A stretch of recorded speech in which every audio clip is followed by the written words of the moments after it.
So today I really wanted to talk about two related topics, and those are inflammation and how it relates to our weight, and also how our weight relates to inflammation. It's a back and forth sort of thing.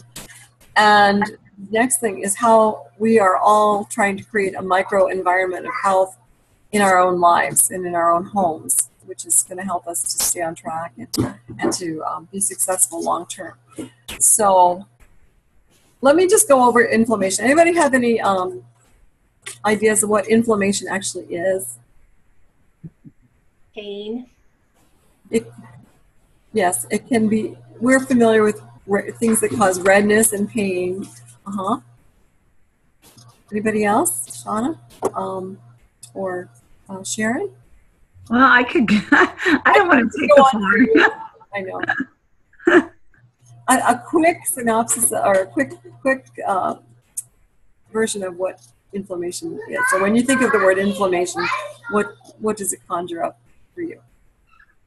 Well, inflammation is irritation, and it's actually a disease state that causes rampant disease in all of your body's organs. So when you think of heart disease, when you think of diabetes, when you think of all of those types of diseases, the precursor is inflammation. Right. Thank you. That was, yeah, that's exactly what I wanted to hear. So inflammation is the precursor of almost all disease, except for maybe some genetic problems, but most disease is related to inflammation. And like Sharon said, it does affect all your organs, and a lot of times it's silent.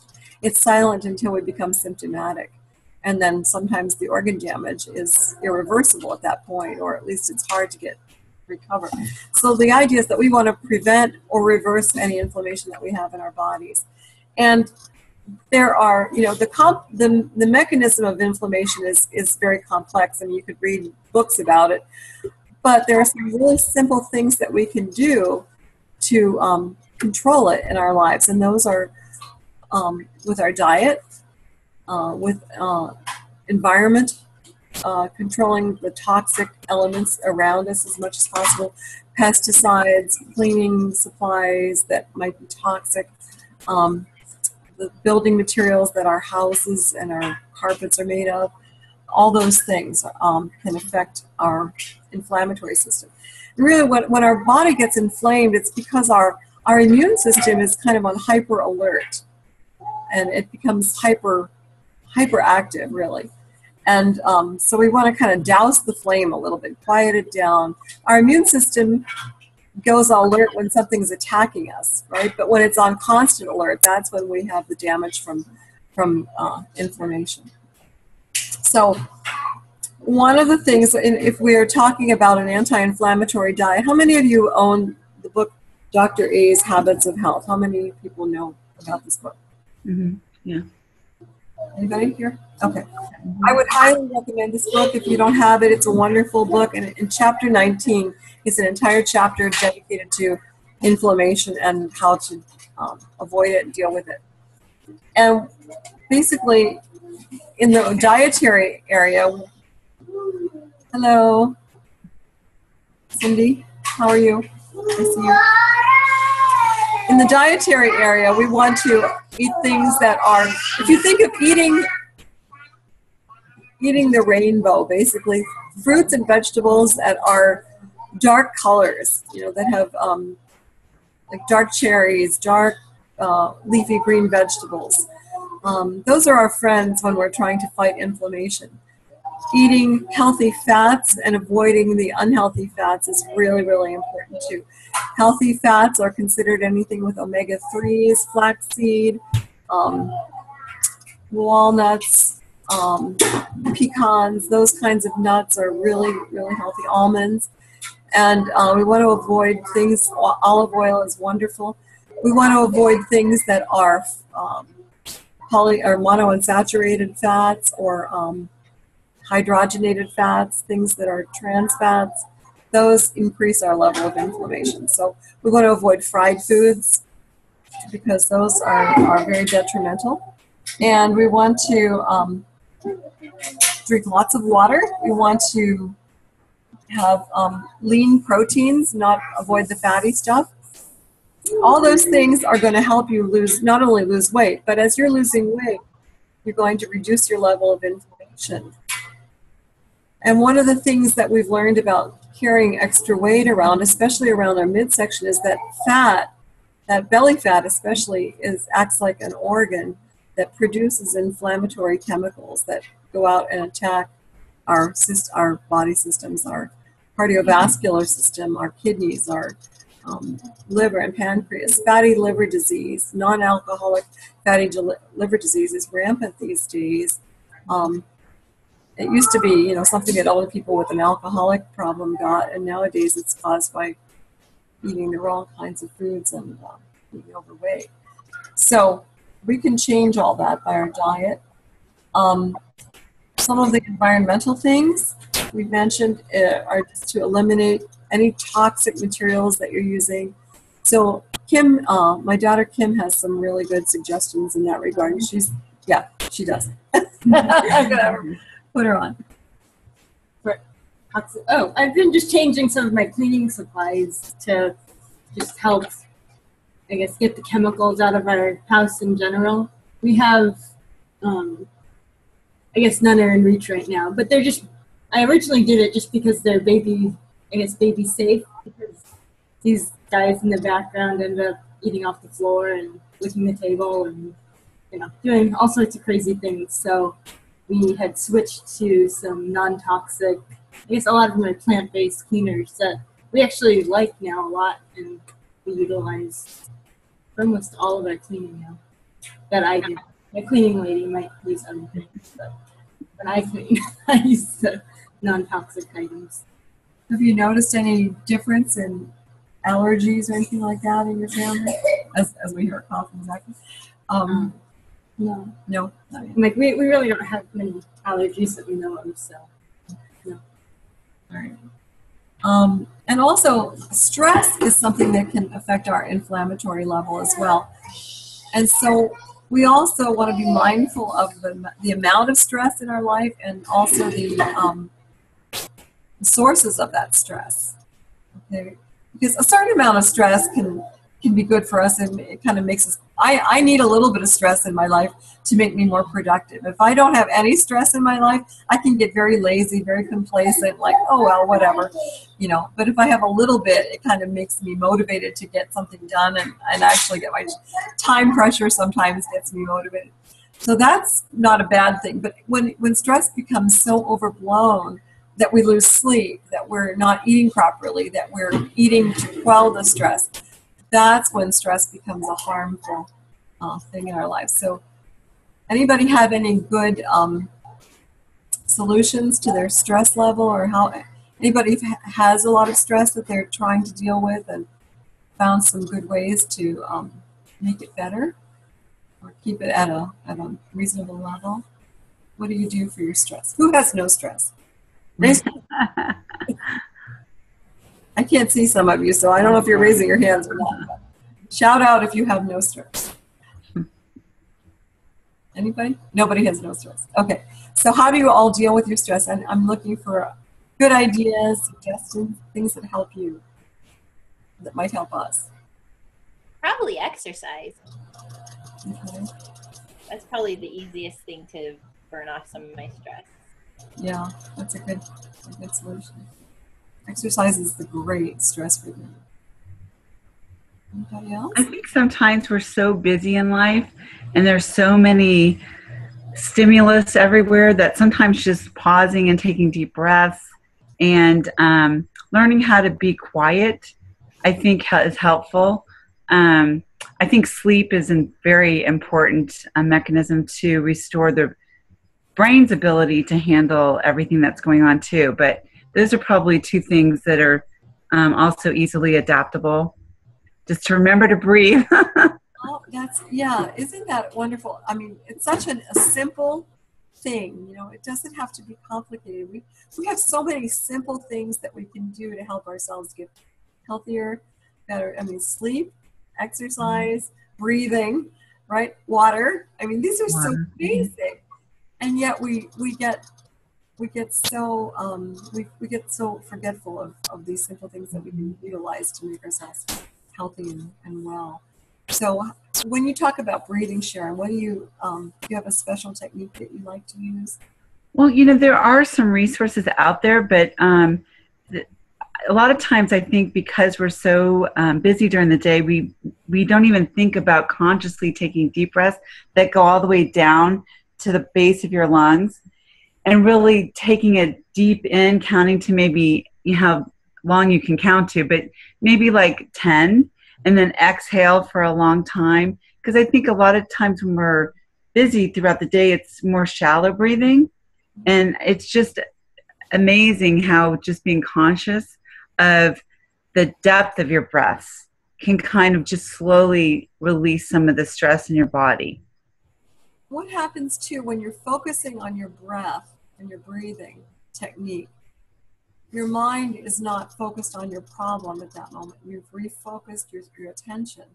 And so just taking your mind off of that thing that's bothering you just for a brief few minutes can just break the cycle of worry sometimes too. And so that's valuable. What else breathing does for us too is it calms our blood pressure. It can lower our blood pressure down.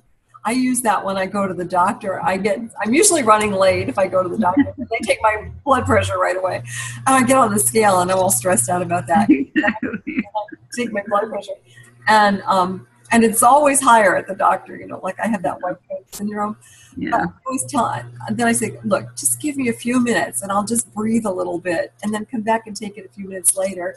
And I bet it'll be lower. And then they do, and it always is. And I just focus consciously on breathing and relaxing myself. And it's amazing how quickly it comes down. So we have a lot of control over some of these things. And it's all, how we think and forcing ourselves to relax. Great ideas, great suggestions. Anybody have any other things that they use for stress relief or relaxation? Music. Mm-hmm. I'm sorry, what? Music. Music? Who said that? Sheila. Oh, Sheila. Okay, there you go. Music. Do you any particular kind of music? Do you just listen or do you dance? Like, sometimes just some soul or something like that just makes it a little bit easier to cope. Mm-hmm. That's great. Yeah, music is great. Sometimes we just don't remember to turn it on. Sometimes, for me, sometimes I get so immersed in what's on the news. I get so immersed in the bad news that I find myself getting worried or stressed out about the news, let's say. And if I just change the channel and turn on some music, it's so amazing. It's like, okay, life is good again, It's like, so it really does. It really can help your mood, help your relaxation. Good ideas. Anybody else? So we have exercise, we have breathing, we have music. Anybody get a massage once in a while? That only lasts for about an hour. It's like, I could use about 5 of those a day, to keep myself relaxed. They're fun. They're fun. Anything else? Jacuzzi. Jacuzzi, yeah, that's a good one. I love that. We have to get our heater fixed in our jacuzzi. It's kind of cold. I don't think so. Well, Epsom salts with a hot bath is good relaxation, and put lavender and some of the herbs that kind of help with relaxation too. So create your own little spa experience in your own house, in your own bathroom. Good. Yeah. That's an economical way to do it too. You just do it yourself. Okay, so can you use like essential oils? Mm-hmm. Like those help? yeah, they found that aromas, certain aromas and scents, can really have an impact on our brain, our endorphins, and our even our serotonin. I think our body responds to scents. In fact, one of the things I learned, I kind of sort of discovered this by accident, was that if I would put on, like if I was going out somewhere and I would put on a little bit of my favorite cologne or perfume, that scent was so pleasing to me that I didn't, even if I was hungry, I would kind of lose my appetite a little bit. I mean, it sort of satisfied me. Maybe it made the hunger pangs go away if I was hungry. It's kind of amazing that scent is that powerful. But it is. So how are you all creating a micro? I'm sorry, did somebody say something? Not sure if I heard somebody. Yeah, I know. I thought I heard somebody's voice. Well, who's creating a micro environment of health, or who has done that with your own house, your own environment? And how are you doing? What things are you addressing in your life right now, or have you done to create that for yourself? What does that mean, a micro environment of health? First of all, think about that word. What does it mean to you? Well, I think that controlling what you can in your own home and your circle of friends and who you tend to spend most time with is important. I think for me, it might be a little easier because I'm single, so I don't have to take on, all the other things that families do.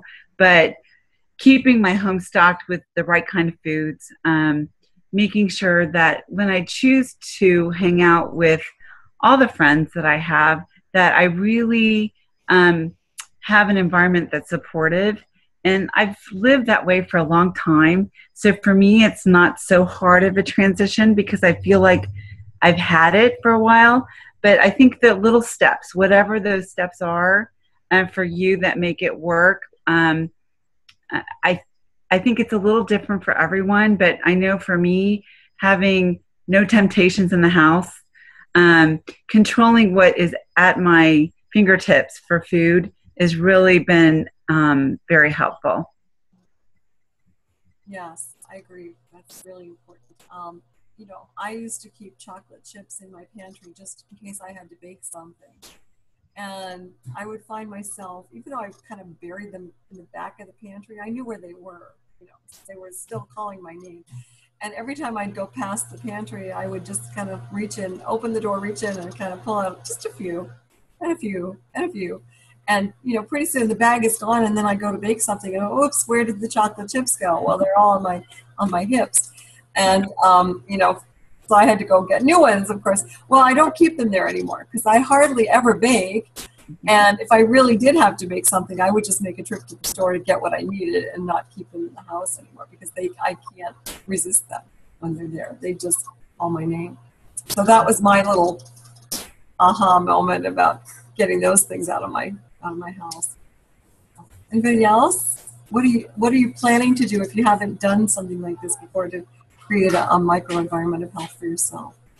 Or is there something that you should be doing that you need to address this week, maybe? Mm-hmm. So.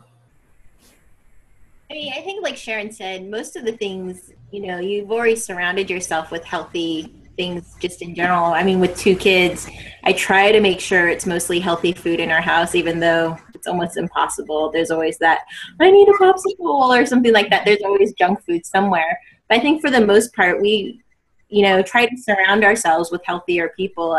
I think especially as we get older, you're not like binge drinking like you were in college or anything like that. So, I mean, it wasn't a hard transition to like surround myself with healthy people and healthy eating, except, I made Erica join the challenge so that she wasn't influencing me in any way. I'd be like, no, you have to join so that I'm not tempted to eat with you something else. But I mean, other than that, I think, like with Kathy and Kim, we want our kids to eat healthy. So we make sure there's only healthy stuff in our house, or we try at least. So. That's a good step. Anybody else? One of the things that we still do is we still have our house sprayed, on a regular basis with biopest control company. That's probably an area that I probably need to look at, and there's an alternative way to deal with bugs. We just happen to live on an anthill, so you know, San Diego is one big anthill, I've decided. Yeah. That and termites. Ants and black widows. So Yeah. my challenges, and the occasional rattlesnake.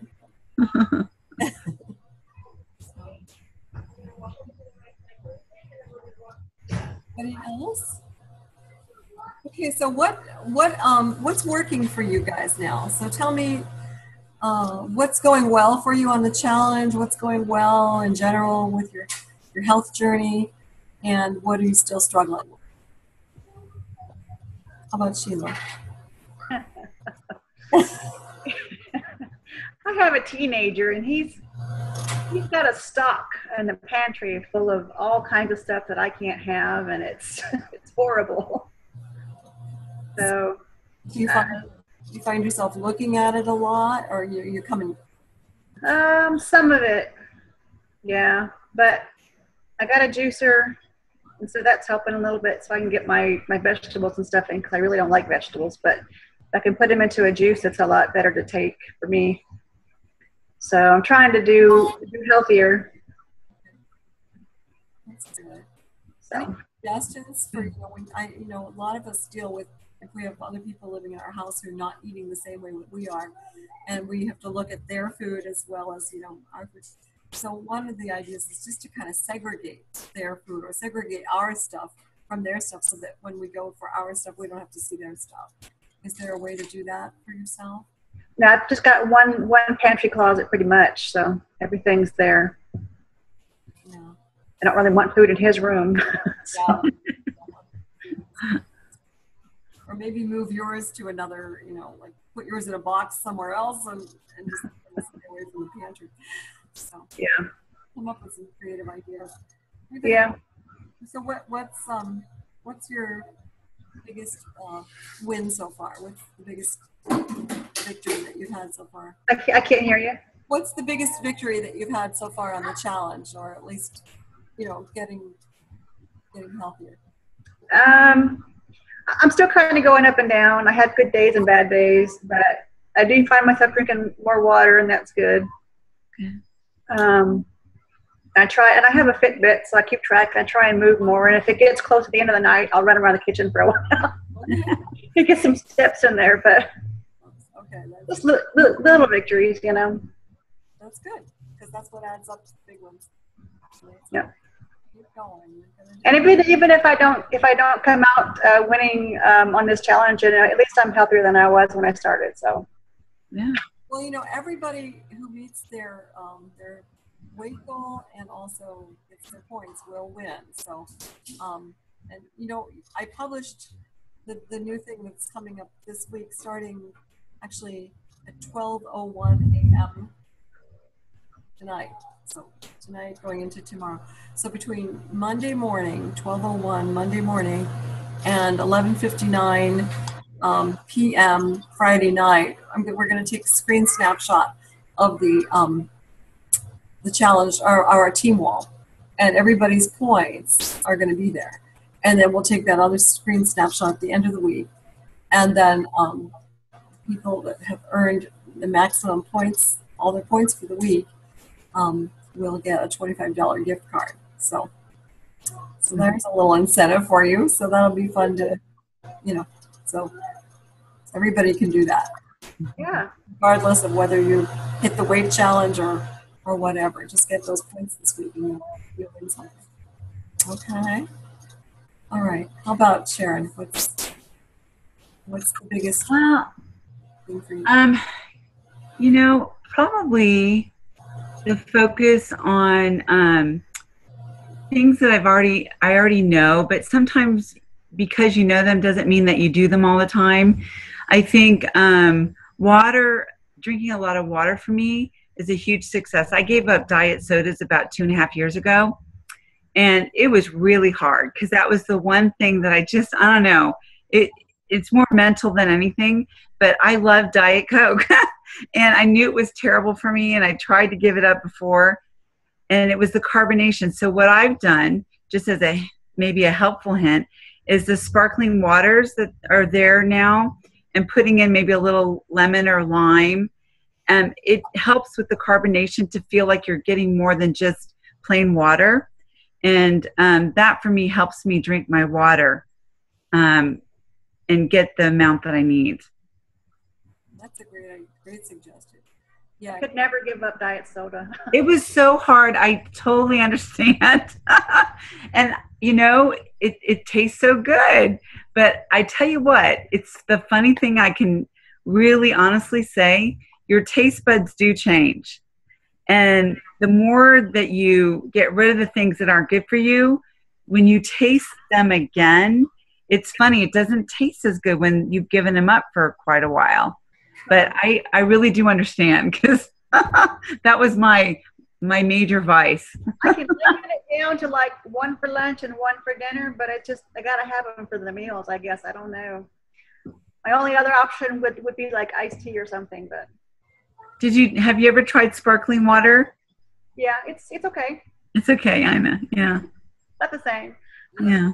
You know what, I'm just going to, maybe this is TMI, but I just want to share, I gave up diet soda just as an experiment a couple of years ago, because I was finding that, let's just say that I was having a lot of bladder issues, okay? And lots of infections and lots of other problems in that area. And that was it made a huge difference, huge improvement. So if anybody suffers with any kind of bladder irritation, bladder issues, bladder problems of any kind, diet soda is a big culprit in irritating the bladder lines. So it's a good thing to get off of. Allison, how about you? I think mostly just time management is the hardest thing for me, you know, with 2 kids. But I mean, win-wise, I guess it's really just, I guess the weight loss is a win, yay. But, and it's making me more organized, I guess. I don't know if I'm stupid, but this challenge makes me more organized, because I have to, you know, plan my meals. And I do have to plan my time a little bit better, even though I don't plan my time better. I should be. So I do feel a little bit more organized. So that's a win. That's good. Well, that's good. And even things like how Sheila was talking about the pantry, like organizing the pantry, because I figure most of the stuff I should be eating should be refrigerated anyways, because it's produce or vegetables or something. So if you just take out like the spices you need, then you really don't have to go to the pantry, because that's all pasta and stuff, right? But I mean, like I said, it's more organization that I consider a huge win, I guess. That's good. Yeah, just those little things that we do can make such a huge difference. For me, the biggest thing has been planning writing down my food in the morning, writing down what I'm going to do during the day, and it commits me to that. And then I don't worry about it. I just know what I'm going to do for the rest of the day, and it's better than trying to get to the end of the day and remember what I had eaten. If I just write it down ahead of time, I just know what it's going to be. I don't worry about it, and it's done. 5 minutes and it's done. So that's been a big change for me.